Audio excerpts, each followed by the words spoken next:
11 تعبیریں، یہ تعبیریں کیوں فرق کرتی ہیں؟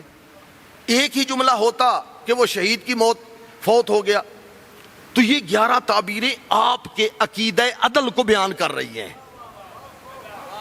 آپ کے عقیدہ عدل کو بیان کر رہی ہیں کہ جب آپ اس دنیا سے تشریف لے جا رہے ہوتے ہیں تو گناہ تو کیے ہوتے ہیں، غلط کام بھی ہو چکے ہوتے ہیں، پریشانیاں بھی اس طرح کی لاحق ہوتی ہیں، تو اس طرح کیٹیگریاں علیحدہ بنا دی۔ بھائی گناہگار تھا لیکن محبت اہل بیت کی وجہ سے مرتے ساتھ سارے گناہ معاف کر دیے گئے، بالکل وہ مغفور ہو کے اس دنیا سے چلا گیا، بالکل وہ بخشش زدہ اس دنیا سے چلا گیا۔ تو پہلا مقام من مات علی حب آل محمد مات شہیدہ، پہلا کیا ہے 7 مقامات میں سے کہ اس کی جب موت کا وقت آئے گا اس وقت اہل بیت اس کو جو ہے آ کے سہارا دیں گے اور اہل بیت اس کی مدد کریں گے۔ دوسرا مقام وہ شاید اس سے بھی زیادہ سخت ہے، جب موت ہوتی ہے تو کم از کم رشتہ داروں کے اندر ہم بیٹھے ہوئے ہیں، لیٹے ہوئے ہیں، سوئے ہوئے ہیں، ابھی تک میت نہیں اٹھائی گئی ہے، لیکن اگلا مرحلہ جو ہے من مات علی حب آل محمد کے بعد دوسرا مقام کیا ہے جہاں اہل بیت کی محبت ہمیں فائدہ دیتی ہے؟ عند القبر، جب قبر میں جاتے ہیں بڑا مشکل ترین مرحلہ ہے تو اہل بیت کی محبت۔ اچھا، اس میں روایات میں میں نے یہ نہیں دیکھا کہ سنی شیعہ کا فرق کیا گیا ہو، بلکہ ایک روایت اور بڑی خوبصورت جس میں تھوڑا سا اور واضح ہو جائے گا کہ جب حضرت امام رضا علیہ الصلوۃ والسلام کو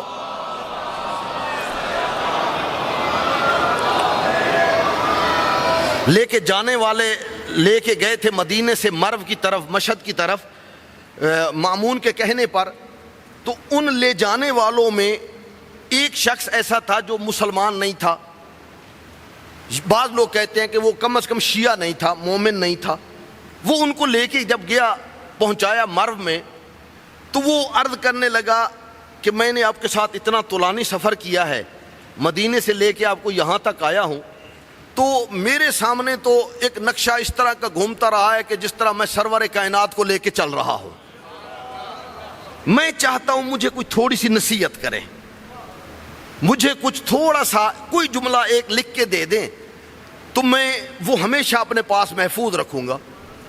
تو حضرت نے وہ جو جملہ لکھا اس میں اس چیز کو مد نظر نہیں رکھا کہ یہ مومن ہے، یہ ہمارا ماننے والا ہے، یہ ہمارا چاہنے والا ہے، یہ ہمارا جو ہے وہ عقیدے پہ عمل کرنے والا ہے، نہیں، انہوں نے کہا جی کچھ لے آؤ۔ وہ ایک کھال لے کے گیا، کوئی کھال کا ٹکڑا تھا وہ لے کے گیا سرور کائنات اپنا حضرت امام رضا کی خدمت میں۔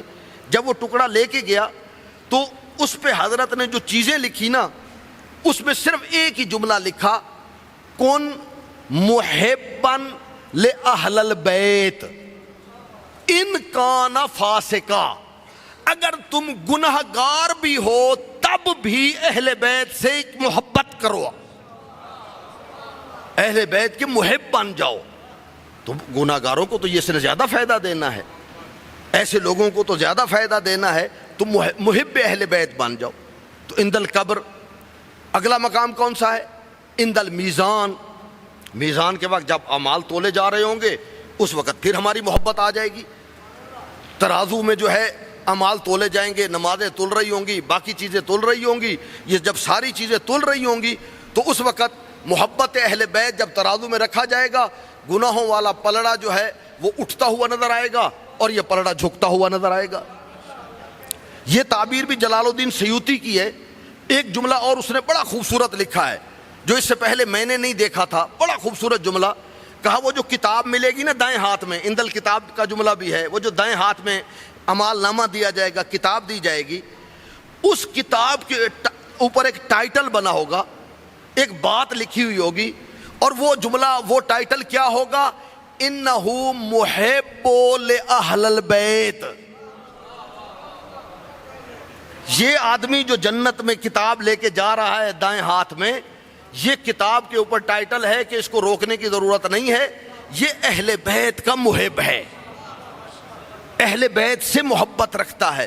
تو میرا دوست، میرا بھائی، اہل بیت کی محبت کے اتنے زیادہ فوائد کہ انسان حیران ہو جاتا ہے، لیکن میں چاہتا ہوں جلدی سے جو ہے وہ 3-4 ایسی چیزیں بتاؤں کہ محبت کے کچھ ضابطے ہیں، محبت کے کچھ اصول ہیں، تو ان اصولوں کو اگر ہم مد نظر رکھیں گے تو یقیناً ہمارے لیے بہت زیادہ آسانی کے ساتھ اس راہ تک پہنچا جائے گا اگر ایک طریقہ کار کے مطابق جائیں گے۔ اچھا، محبت جو اہل بیت سے میں نے کرنی ہے، کیوں کرنی ہے؟ وہ تو واضح ہے کہ چونکہ میرے اعمال قبول نہیں ہوں گے، فلاں نہیں ہوں گے، مجھے اہل بیت کے بغیر گزارا نہیں ہے، یہ ساری چیزیں۔ لیکن اہل بیت کیا کہتے ہیں کہ میرے لیے اگر محبت کرنی ہے نا، تو معصوم فرماتے ہیں محبت ہماری للہ ہونی چاہیے، یعنی ہم سے بھی اگر محبت کر رہے ہیں نا تو ہمارا راستہ جدا نہیں ہے، اللہ کی طرف سے ہو کے آتا ہے۔ اللہ کے لیے اگر میں محبت کروں گا تو یہ میری محبت ہوگی۔ حارث ہمدانی بڑے مشہور امیر المومنین کے صحابی ہیں، وہ جن کے لیے انہوں نے جملہ فرمایا تھا، یا ہار و ہمدان من یمت یرانی، جو بھی اس دنیا سے جائے گا وہ مجھے دیکھے گا۔ یہ حارث ہمدانی صبح بیٹھے ہوئے تھے امیر المومنین کے پاس، بہت دیر تک گفتگو کرتے رہے، بیٹھے رہے، استفادہ کرتے رہے۔ دوپہر تپتی ہوئی دھوپ، پھر دوبارہ پہنچ گئے امیر المومنین کے پاس۔ امیر المومنین نے ان سے پوچھا، ما جاءک بک، وہ کون سی چیز ہے جو تمہیں دوبارہ کھینچ کے لے آئی ہے اتنی گرمی میں، اتنی دھوپ میں؟ کیا چیز ہے کہ تم ابھی تو میرے ساتھ بیٹھے ہوئے تھے، ابھی تو میرے پاس موجود تھے، لیکن وہ کیا ہے کہ جو تجھے کھینچ کے دوبارہ میرے پاس لے آئی ہے؟ فرمایا، انہو محبتک، یا علی وہ تیری محبت ہے، اور وہ بھی ہے بھی للہ۔ میرا دل نہیں بھرتا، میں صبح آپ کو دیکھتا ہوں، پھر دل کرتا ہے پھر دوبارہ جاؤں، پھر دوبارہ دیکھوں۔ آپ لوگ زیارات پہ جاتے ہیں نا تو بالکل ایک منٹ کے لیے بھی آپ کا ذہن نہیں تھکتا، دل نہیں تھکتا، کہ جاتے ہیں کمرے میں پھر کہتے ہیں یار ایک دفعہ پھر حرم میں چکر لگائیں۔ اچھا، حرم سے آخری وداع کر کے جا رہے ہوتے ہیں، ٹرین میں یا گاڑی میں یا جہاز میں بیٹھے ہیں، تو کہتے ہیں ذرا گنبد دیکھ لیں۔ یہ اسی محبت کی علامت ہے کہ اہل بیت سے اتنی محبت ہے کہ دل چاہتا ہے کہ میں پھر بار بار بار بار دیکھوں۔ تو امیر المومنین نے اس سے کہا، ان کنت صادقا، اے حارث ہمدانی، اگر تم اللہ کی خاطر ہم سے محبت کرتا ہے اور واقعاً تیری محبت اللہ کی خاطر ہے، سچی ہے ہمارے ساتھ، تو پھر مجھ سے سنتا جا، 3 مقامات پر تجھے کوئی تکلیف نہیں ہوگی، 3 مقامات پر تجھے کوئی پریشانی نہیں ہوگی۔ روایت کے جملے ہیں، پریشانی بھی نہیں ہوگی، اور 3 مقامات پر سرور کائنات امیر المؤمنین جناب سیدہ جناب حسنین وہ اس وقت اس موقع پر موجود ہوں گے۔ پہلا مکان کون سا ہے؟ حضرت نے اشارہ کیا، جب تیری جان یہاں سے نکلنے لگے گی نا، اس وقت ہم 5 تن پاک کھڑے ہوں گے اور کہہ رہے ہوں گے اس فرشتے کو، ملک الموت کو، کہ یہ ہمارا چاہنے والا ہے، اس کی روح آرام سے قبض کرنا۔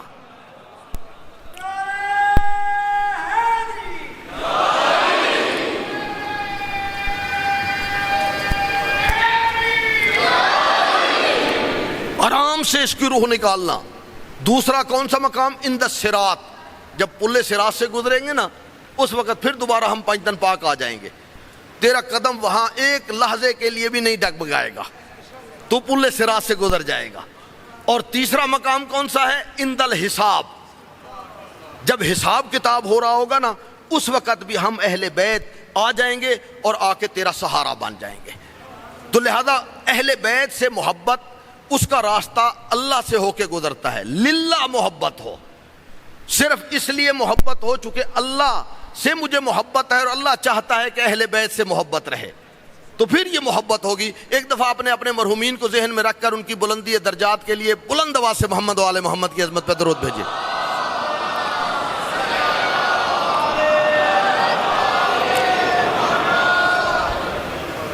ہمارے 5ویں امام حضرت امام محمد باقر علیہ الصلوۃ والسلام،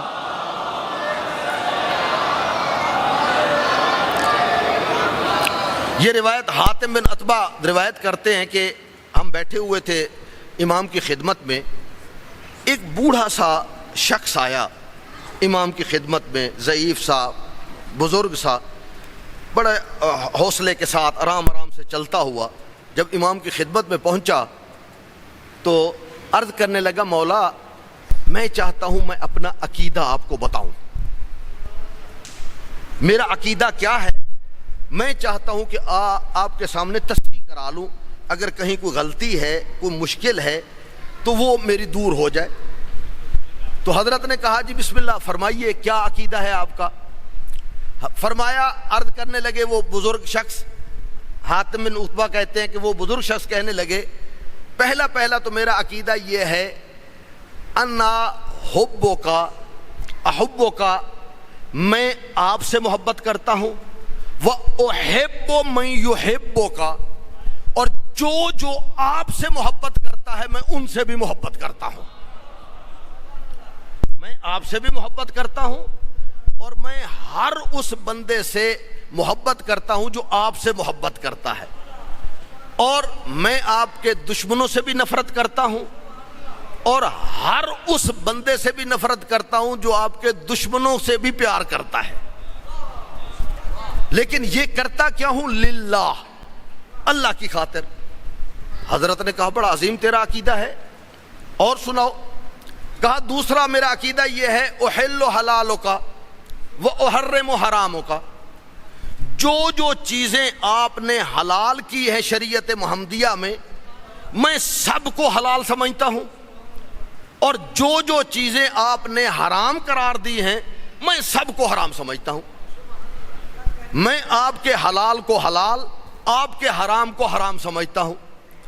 کہا اور عقیدہ کیا بتانا چاہتے ہیں؟ کہا تیسرا یہ ہے کہ میں امام زمانہ کا انتظار کر رہا ہوں، فرج امام زمان، میں امام زمانہ کا انتظار کر رہا ہوں۔ یہ تین عقیدے اس نے بیان کیے، آپ سے بھی محبت، آپ سے محبت کرنے والے سے بھی محبت، لیکن محبت میری صرف للہ ہے، اللہ کی خاطر ہے۔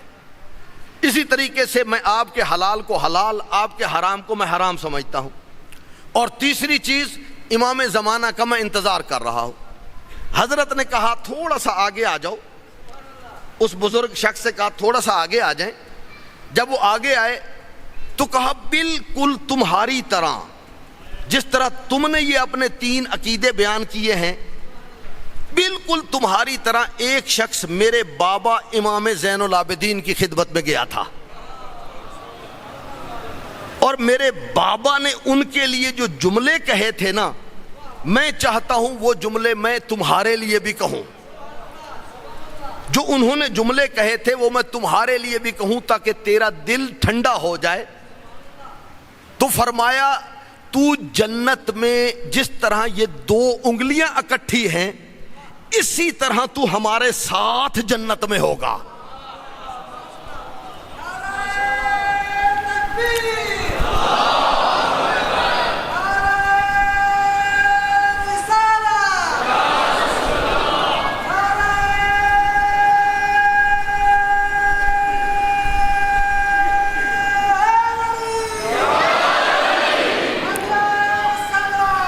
اللہم صلی اللہ۔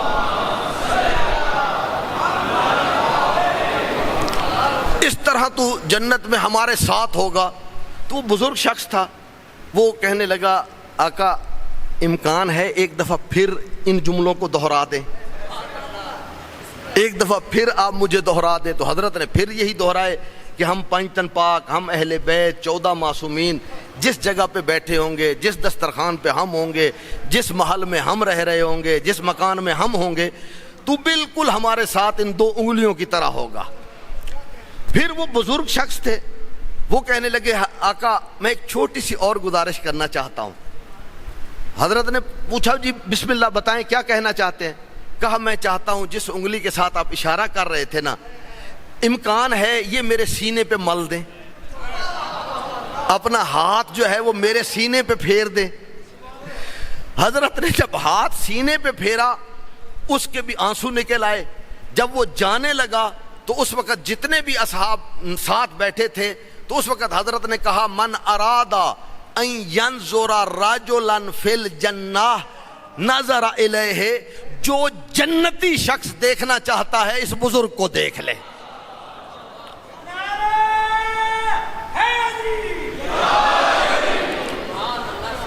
تو محبت ہماری خالصتاً للہ ہونی چاہیے، اللہ کے لیے ہونی چاہیے۔ بلکہ کچھ وقت ایسا تھا کہ ہماری تو پہچان ہی توحید پرست کے طور پر تھی۔ یہ تو ابھی کچھ عرصہ ہوا کہ ہماری پہچان میں فرق پڑ گیا اور ہمیں پتہ نہیں کیا کچھ بنا دیا گیا۔ وگرنہ ہماری اہل تشیع کی پہچان، جب ہم اذان بھی دیتے تھے تو وہاں بھی ہم کہتے تھے امام الموحدین، توحید پرستوں کا امام ہے علی، جب امیر المومنین کا تذکرہ کرتے تھے تو ہماری تو پہچان بھی توحید کے ساتھ تھی، توحید پرست تھے۔ یہ بالکل نزدیک آپ کے گجرانوالا کے پاس ایک گاؤں ہے شاہ نوشیرہ ورکاں، وہاں کے ایک عالم دین تھے جو بند مسلک کے ساتھ ان کا تعلق تھا، حافظ سیف اللہ مرحوم، بڑی عظیم شخصیت تھے، بہت بڑی عظیم۔ ہمارے بعض علماء کرام کی آراء یہ ہیں بزرگان کی کہ ہماری طرف جتنے علماء کنورٹ ہو کے آئے ہیں، جتنے بھی مذہب چھوڑ کے تو اس مسلک کی طرف آئے ہیں، ان میں اگر عظیم ترین کوئی شخصیت تھی، مخلص ترین کوئی شخصیت تھی تو مرحوم حافظ سیف اللہ تھے۔ حافظ سیف اللہ، ان کے پورا خاندان دیوبندی تھا، پورے کا پورا خاندان، ان کے اور سب کے سب علماء، یعنی ان کے والد صاحب عالم دین، ان کے دادا عالم دین، ان کے بھائی مولانا، پہلے ان کا نام طلحہ تھا، پھر وہ جب اس مسلک کی طرف آئے تو یہاں یہ نزدیک جامعہ بقیت اللہ ہے، یہاں جامعہ میں بھی شاید رہے، بقیت اللہ میں وہ مدرس بھی رہے، ان کا نام بعد میں رکھا گیا امان اللہ جعفری، وہ ان کے بھائی تھے۔ تو ان کے شیعہ ہونے کا جو واقعہ ان کے بچوں نے لکھا، میں نے اس کو دیکھا تو وہ بڑا عجیب واقعہ تھا۔ یہی محرم آ گیا، جس طرح محرم آپ کے پاس آیا ہے، تو حافظ صاحب قبلہ نے اعلان کر دیا نوشیرہ ورقہ میں کہ جناب یہ شیعہ اس دفعہ محرم نہیں کریں گے، اس دفعہ محرم کی مجالس کی ان کو اجازت نہیں ہے۔ تو پوچھا بھائی کیوں ہم محرم نہیں کریں گے، ہماری تو زندگی محرم کے ساتھ ہے، ہم تو مر جائیں گے۔ پھر وہ بیچارے تھوڑے سے مزدور طبقہ لوگ تھے، بہت زیادہ امیر نہیں تھے، یہ ذرا طاقتور قسم کے لوگ تھے۔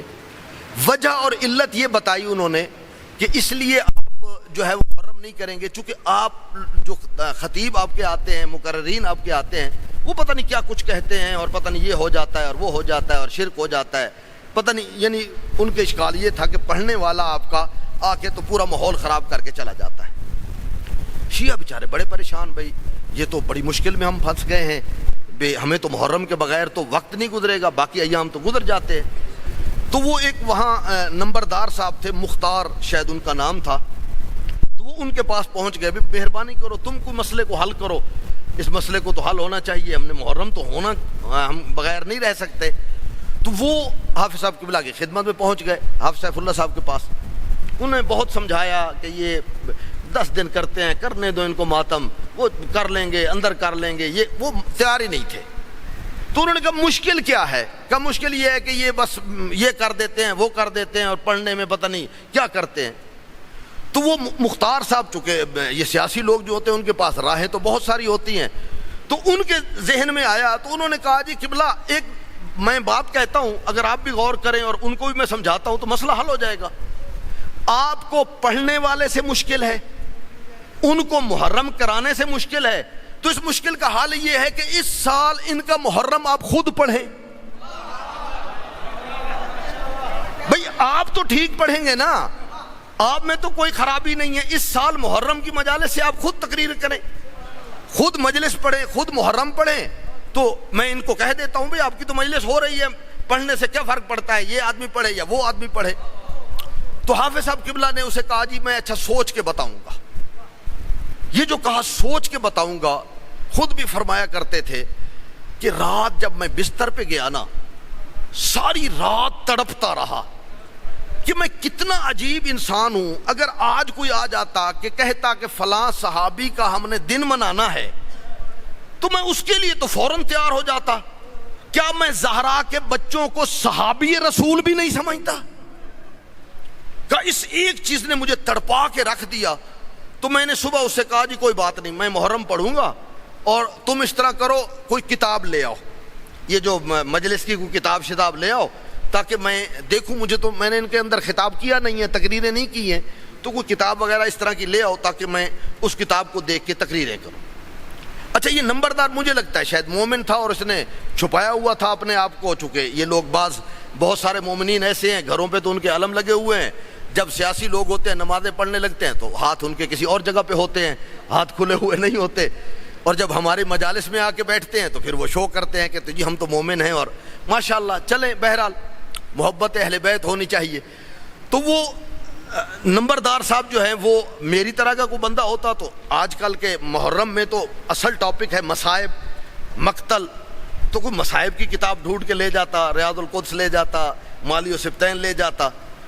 تو وہ شخص تشریف لائے یہاں وسن پورے میں علامہ حیری ہوتے تھے، جہاں پہلے یہی جامعۃ المنتظر جو پہلے رہا یہ وسن پورے میں انہی کی لائبریری کے اندر قائم کیا گیا تھا. وہ ان کی خدمت میں آ گئے.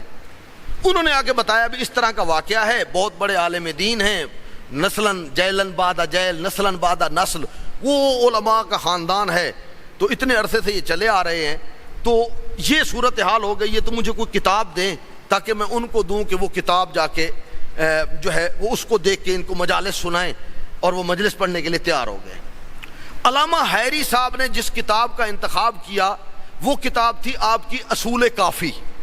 ہماری جو احادیث کی کتاب ہے، پہلی کتاب علامہ کلینی کی، وہ اصول کافی ہے. اس کا پہلا چیپٹر تھا باب توحید. باب توحید. اچھا حافظ صاحب کے پاس لے آئے، حافظ صاحب نے تقریریں شروع کر دی. ہر روز بیٹھے ہوتے، جنہوں نے کبھی بھی نہیں کہا تھا، کبھی کہتے کالا باقر علیہ الصلوۃ والسلام، کبھی کہتے کالا صادق علیہ الصلوۃ والسلام، کبھی کہتے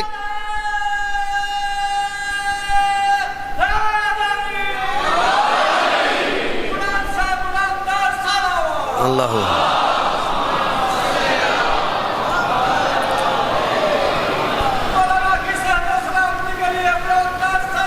اللہ.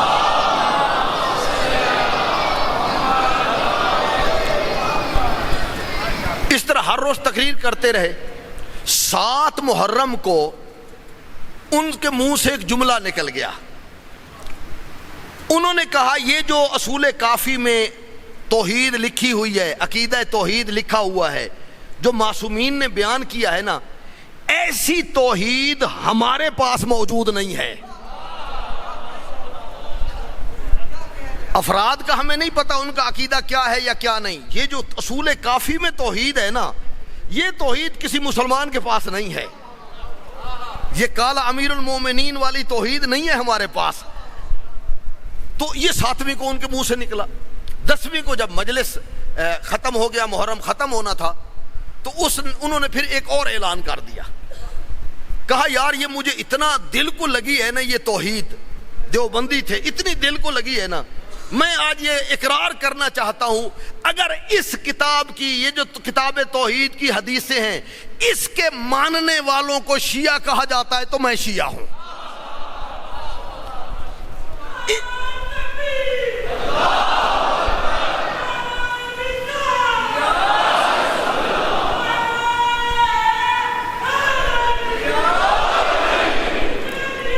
زندہ آباد.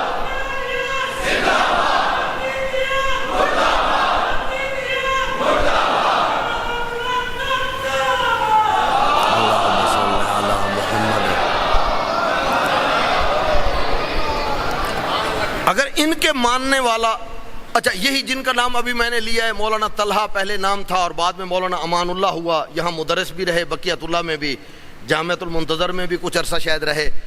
تو یہ بھی عالم دین تھے.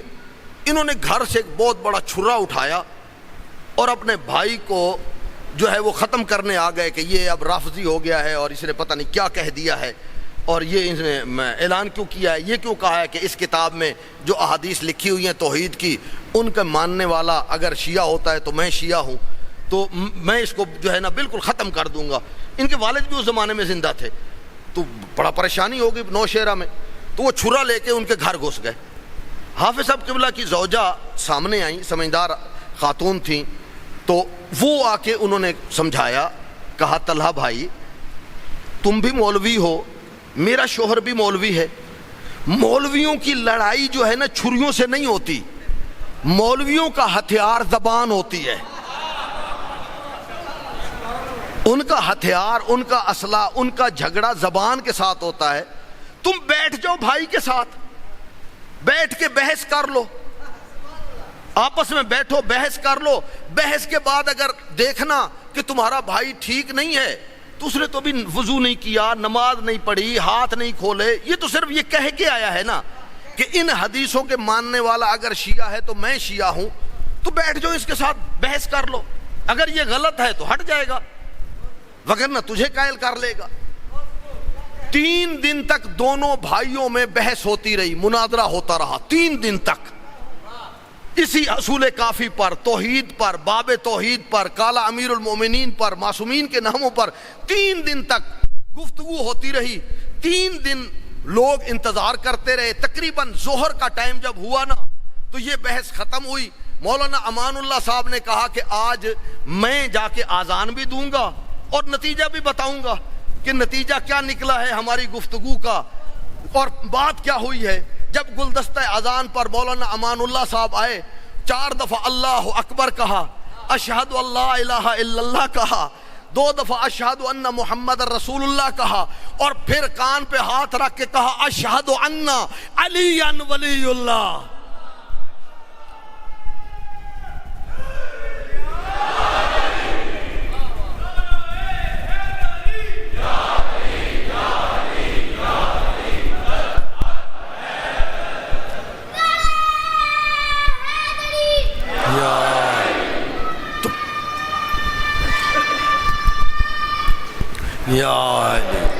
تو میرا دوست، میرا بزرگ، یہ ہمارے حقیقی وارث ہیں، یہ ہمیں تنہا نہیں چھوڑتے۔ صرف ہم یہ طے کر لیں کہ ہم نے واقعاً ان سے محبت کرنی ہے، ہم واقعاً یہ جو حدیث قصہ پڑھتے ہیں، جو میں آیت تلاوت کر رہا ہوں، صرف اس کی 2-3 باتیں تاکہ متوجہ ہو جائیں کہ یہ ہمارا کتنا خیال رکھتے ہیں۔ یہ حدیث قصہ کا جو آخر والا حصہ آتا ہے، آخری حصہ جب چادر سیدہ کے نیچے آ جاتے ہیں اور آخر والا حصہ آتا ہے، تو اس وقت سرور کائنات سے امیر المؤمنین ہمارے لیے ایک سوال کرتے ہیں، ہمارے لیے پوچھتے ہیں، یا رسول اللہ ما لجلوسنا ھذا فی محفل من محافل اہل الارض فیہ من جمع شیعتنا و محبینا۔ یا رسول اللہ، یہ جو تذکرہ اہل بیت ہے، یہ جو حدیث قصہ ہے، اس میں یہ جو زمین پر بیٹھ کر مومنین اس حدیث قصہ کا تذکرہ کریں، اور وہ 2 طرح کے مومنین ہو سکتے ہیں، شیعتنا و محبینا، اس میں ہمارے شیعہ بھی ہو سکتے ہیں، ہم سے محبت کرنے والے بھی ہو سکتے ہیں۔ یہ جو بیٹھیں تو اس کا تذکرہ اہل بیت کا، ذکر اہل بیت کا ان کو ملے گا کیا؟ ان کو کیا ملے گا؟ مال جلوسنا ھذا فی محفل من محافل اہل الارض فیہ جمع من شیعتنا و محبینا۔ میں حیران ہوتا ہوں، 6 انعام آپ کے بیان کیے گئے، 6 انعام آپ لوگوں کے لیے بیان کیے گئے، اسی میں محبت اہل بیت کی وجہ سے، ذکر اہل بیت سننے کی وجہ سے۔ مال جلوسنا ھذا فی محفل من محافل اہل الارض فیہ جمع من شیعتنا و محبینا، پہلا الا ونزلت علیہم الرحمہ۔ جتنی دیر تک بیٹھے ہیں ذکر اہل بیت سن رہے ہیں، سننے کا ثواب اپنی جگہ پر، اللہ کی خاص رحمت ان پہ نازل ہوتی رہتی ہے۔ الا ونزلت علیہم الرحمہ۔ دوسری خصوصیت کیا ہے؟ وحفت بہم الملائکہ۔ وہ جہاں بیٹھے ہوتے ہیں ان کے ارد گرد ملائکہ آ کے پورا گول دائرہ بنا لیتے ہیں، اور انہیں اپنے گول دائرے کے اندر، اپنے حصار کے اندر ملائکہ بٹھا لیتے ہیں۔ رحمت بھی نازل ہوتی ہے، ملائکہ اپنے حصار میں بھی انہیں بٹھا لیتے ہیں۔ اور تیسرا کام کیا ہے؟ وَاسْتَغْفَرَتْ لَهُمْ۔ ملائکہ، آپ تو مجلس سن رہے ہیں، آپ تو ذکر اہل بیت سن رہے ہیں، آپ تو حدیث قصہ سن رہے ہیں، ملائکہ کا کام کیا ہے؟ وَاسْتَغْفَرَتْ لَهُمْ۔ وہ اپنے ہاتھ بلند کر کے کہتے ہیں، یا اللہ جو ہمارے حصار میں بیٹھے ہوئے ہیں ان سب کے گناہ معاف کر دے، ان سب کی خطائیں معاف کر دے۔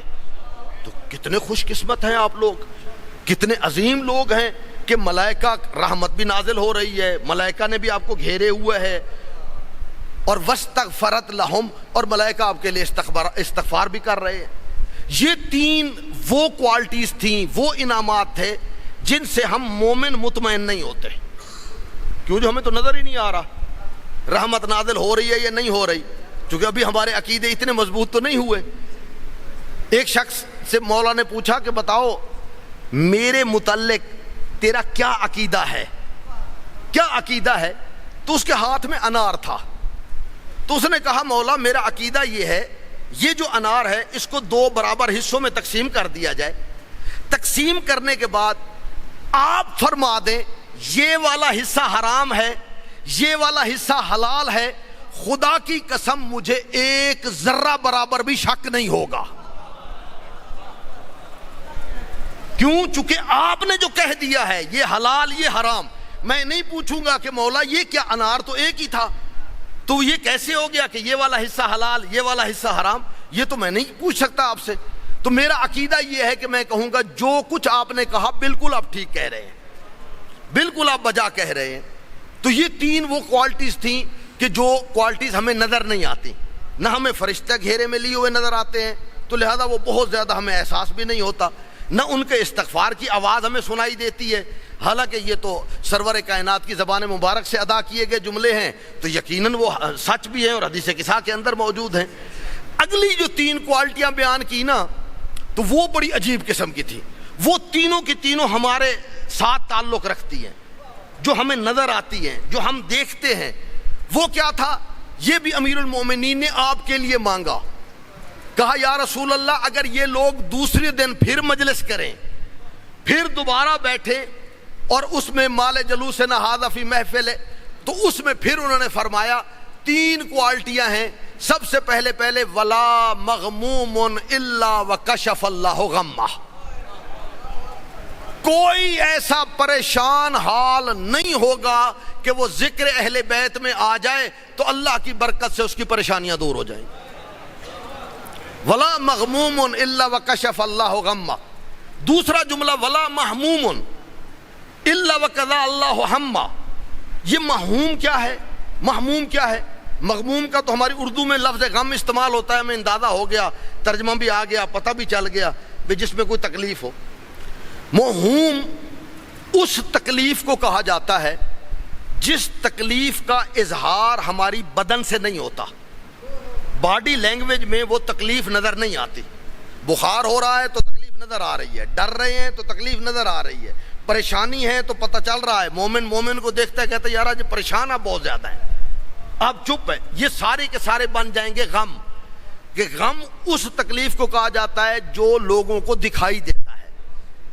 کچھ غم ایسے ہوتے ہیں، کچھ تکلیفیں ایسی ہوتی ہیں کہ جس کو بندہ اپنے خاندان سے بھی چھپا کے رکھتا ہے، خاندان سے۔ مثلا بیٹی ہے گھر میں بیٹھی ہے، رشتہ نہیں آ رہا ہے، دوستوں کو بھی نہیں کہہ سکتا، کسی سے وہ نہیں کہہ رہا، بڑا پریشان ہے بہت، تو اس کو کہا جاتا ہے موہوم، یعنی ایسا غم جو اس کے دل کے اندر ہے۔ تو اللہ کا یہ پاک نبی کہہ رہا ہے ولا موہوم الا وکشف اللہ ہمہ، کوئی ایسا مومن جو مجلس حسین میں آ جائے، ذکر حسین میں آ جائے، ذکر حدیث قصہ میں آ جائے، وہ بے شک اپنے دل میں غم کو چھپا کے رکھے تو بھی میں دعا کروں گا اللہ اس غم کو دور کر دے گا۔ ولا موہوم الا وکشف اللہ ہمہ۔ ولا تیسرا تو بالکل واضح ہو گیا، ولا طالب حاجت الا وقضى اللہ حاجتہ، کوئی ایسا نہیں ہوگا جو کسی حاجت کو طلب کرے تو اس کی وہ حاجت پوری نہ ہو جائے۔ تو میرا دوست اہل بیت سے محبت کرنے سے فرشتے نازل ہو رہے ہیں، رحمتیں نازل ہو رہی ہیں، استغفار ہو رہا ہے، غم دور ہو رہے ہیں، یہ ساری چیزیں، لیکن یہ ہوں گی کب؟ جب ہماری واقعاً اہل بیت سے محبت ہوگی، اور اس محبت سے ایک درجہ بڑھ کر وہ ہے مودت۔ قل لا اسألکم علیہ مودۃ فی القربى۔ یہ مودت کیا ہے اور محبت کیا ہے؟ محبت کہا جاتا ہے قلبی کیفیت کو، جو دل کے اندر کیفیت ہے وہ محبت ہے، لیکن جب اس محبت کا عملی اظہار کرتے ہیں تو اس کو کہا جاتا ہے عربی میں مودت۔ دل کے اندر موجود ہے تو وہ محبت، لیکن اس کا جب اظہار کیا جاتا ہے اور وہ بھی عملاً جب اظہار کرتے ہیں تو اس کو کہا جاتا ہے یہ ہے مودت۔ تو مودت ہمارے لیے وہ جو کل اسألکم علیہ اجرا الا المودۃ فی القربى، ہمارے لیے صرف دل کے اندر چھپا کے رکھنے کا محبت رکھنا کافی نہیں ہے، بلکہ ہماری بخشش کے لیے ہر صورت میں مودت کا ہونا ضروری ہے۔ مودت کیا ہے؟ عملی اظہار۔ عملی اظہار کیا ہے؟ جس طرح علی نماز پڑھتے تھے میں ویسے نماز پڑھوں گا۔ عملی اظہار کیا ہے؟ جس طرح علی روزہ رکھتے تھے میں ویسے روزہ رکھوں گا۔ یہ ہے حقیقی اور عملی اظہار۔ تو میرا دوست، یہی محبت اور یہی مودت تھی کہ جس کی وجہ سے کربلا میں انہوں نے سارے شہید کروا دیے، اسی مودت کی وجہ سے، اسی محبت کی وجہ سے۔ آج میرا جی چاہتا ہے کہ تھوڑا سا تذکرہ میں کر دوں ان لوگوں کا جو سال ہا سال سے جو جگہ پیدائش ہو نا کسی کی، جس جگہ پہ انسان رہ رہا ہو نا، جب انسان اس دنیا سے جانے لگتا ہے نا تو اولاد کہتی ہے جی اس گھر کو نہیں بیچنا، اس میں ہماری یادیں موجود ہیں، اس گھر کو فروخت نہیں کرنا، بابا کی یادیں موجود ہیں، اس میں پورے خاندان کی یادیں موجود ہیں۔ میں حیران ہوں کہ حسین 28 رجب کو مدینہ کیسے چھوڑ رہے تھے، کیسے چھوڑ رہے تھے۔ ادھر تھوڑا سا اس طرف جاتے تو نانے کی قبر موجود تھی، تھوڑا سا ادھر رخ کرتے تو ماں کی قبر ادھر موجود تھی، تھوڑا سا ادھر رخ کرتے تو فاطمہ بنت اسد کی قبر موجود تھی۔ جتنا بھی خاندان، حسین کی جائے پیدائش تھی مدینہ، بڑا مشکل مرحلہ تھا مدینہ چھوڑنا۔ مدینہ چھوڑنے کے لیے بہت مشکل ترین مرحلہ تھا، لیکن حسین نے یہ مدینہ چھوڑنے کے لیے، دین کی بقا کے لیے مدینہ چھوڑنے کے لیے تیار ہو گئے۔ میرے مولا اپنے نانا کی قبر پر 3 دفعہ گئے، 3 دفعہ گئے، 3 دفعہ، اتنا پیار تھا نانا کے ساتھ، 3 دفعہ اپنے نانا کی زیارت کے لیے گئے۔ روایات کہتی ہیں کہ جب بھی نانا کی زیارت کے لیے جاتے نا، قبر کے اوپر سو جاتے اور روتے روتے کہتے نانا تیری امت نے ہمیں رہنے نہیں دیا۔ کبھی روتے روتے کہتے نانا مجھے وہ وقت یاد ہے جب میں میری بہنیں میری ماں کے پہلو کی پٹیاں تبدیل کرتی تھی۔ کبھی رو کے کہتے نانا مجھے وہ وقت بھی یاد ہے کہ جب میرے بھائی حسن کا جنازہ اٹھایا تو وہ اس جنازہ تیروں سے جلنی کر دیا گیا۔ نانا اب مجھے رہنے نہیں دیا جا رہا، رہنے نہیں دیا جا رہا۔ روایات کہتی ہیں تھوڑی دیر کے لیے میرے مولا کی آنکھ لگی، تھوڑی دیر کے لیے میرے مولا کی آنکھ لگی نا، جب دوبارہ آنکھ کھلی تو کیا دیکھا؟ خواب میں دیکھا نانا آئے ہوئے ہیں، قبر سے باہر آئے ہوئے ہیں اور کہہ رہے ہیں حسین ان اللہ یرا ان یشاءک قتیلا، حسین اللہ یہ چاہتا ہے تجھے قتل کر دیا جائے، تجھے پیاسا قتل کر دیا جائے۔ ان اللہ یرا، میرے آقا پوچھتے ہیں نانا میری بہنوں کے متعلق کیا حکم ہے؟ تو رسول کی آواز آتی ہے ان اللہ یرا ان یشاءکہن، سبایا تیرا دین تب بچے گا جب تیری بہنوں کے ہاتھ پسے گردن بندھے ہوں گے، ہاتھ پسے گردن بندھے ہوں گے تب یہ جا کے دین بچے گا۔ عزادارو یہ تو گئے تھے نا نانا کی قبر پر، روایات کہتی ہیں کہ ماں کی قبر پہ حسین کیسے گئے، ماں کی قبر پہ کیسے گئے؟ مجھے معاف کرنا، میں نے آج یہ روایت میں دیکھا ہے جس طرح میرے مولا 10ویں والے دن علی اکبر کے لاشے پہ زانو بے زانو، پدر بے لاش پسر رسید، زانو بے زانو گئے، ماں کی قبر سے پہلے حسین زمین پہ گر گئے، حسین زمین پہ گر گئے۔ اور جس طرح بچے اپنی ماں کو گلے میں لگاتے ہیں، حسین نے اپنی ماں کی قبر کو گلے سے لگایا، کہا اماں تیرے بغیر تو مجھے نیند نہیں آتی تھی، اماں تو ہی میرا سہارا تھی، اماں آج مجھے یہاں سے جانا پڑ رہا ہے، اجرکم اللہ۔ شاید قبر سے آواز ہے حسین پریشان نہیں ہونا، تو جہاں ہوگا میں زہرا وہاں آؤں گی، میں مقتل میں تیرے ساتھ ہوں گی، میں ہر مقام پہ تیرے ساتھ نظر آؤں گی۔ عزادارو قافلہ تیار ہو گیا، قافلہ تیار ہو گیا، حکم دیا جانے لگا کہ عباس میں نے ایک لسٹ بنا دی ہے، تم نے اس لسٹ کی اطلاع مردوں کو دینی ہے، مردوں کو بتانا ہے کہ کس کس نے حسین کے ساتھ جانا ہے، کس کس نے حسین کے ساتھ جانا ہے؟ عزادارو میرے غازی عباس بتا رہے ہیں اکبر تیرا نام بھی ہے. اکبر کہتا تھا اللہ تیرا لاکھ شکر ہے کہ تو نے مجھے حسین کے پر قربان ہونے کے لیے پیدا کر دیا. عباس تیرا عباس کا نام بھی ہے, قاسم کا نام بھی ہے. عزادارو یہ چھوٹا سا علی اصغر اس وقت صرف 2 ہفتے کا تھا. علی اصغر 2 ہفتے کا تھا. علی اصغر روایات کہتی ہے ایک بہن نے علی اصغر کو اٹھایا ہوا تھا.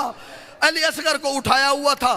میرے آقا نے امام حسین نے علی اصغر کے کان میں کوئی بات کہی, ایک جملہ کہا, علی اصغر تیرے جانے کے بغیر میرا جہاد مکمل نہیں ہوتا. علی اصغر تو میرا عظیم سپاہی ہے. علی اصغر بہن کے ہاتھوں سے ہو کر سرور کائنات کے اس بیٹے حسین کے ہاتھوں پہ آ گئے. حسین کے ہاتھوں پہ آ گئے. اجرکم اللہ, اجرکم اللہ. آج 2 محرم کی رات ہے, 2 محرم کی رات ہے. آج ہی یہ قافلہ پہنچا ہے کربلا کے اندر. اجرکم اللہ. میں نے صرف 2 جملے کہنے ہیں. یہ قافلہ کربلا کے اندر آج پہنچ گیا. عزادارو کربلا میں جب یہ قافلہ پہنچا نا, بڑا عجیب منظر تھا. یہ جناب زہیر بن کین, اس کو میرے مولا نے اپنے ساتھ لیا. جناب زہیر کو ساتھ لے کر, توجہ میری طرف رہے, جناب زہیر کو اپنے ساتھ لیا.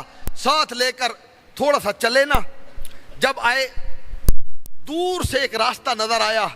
کہا زہیر میں اپنی بیعت تجھ سے اٹھانا چاہتا ہوں. زہیر تو جانا چاہتا ہے تو چلا جا. زہیر تو جانا چاہتا ہے تو چلا جا. زہیر رو کے عرض کرتا ہے آقا میں نہیں جانا چاہتا, میں آپ کے ساتھ رہنا چاہتا ہوں.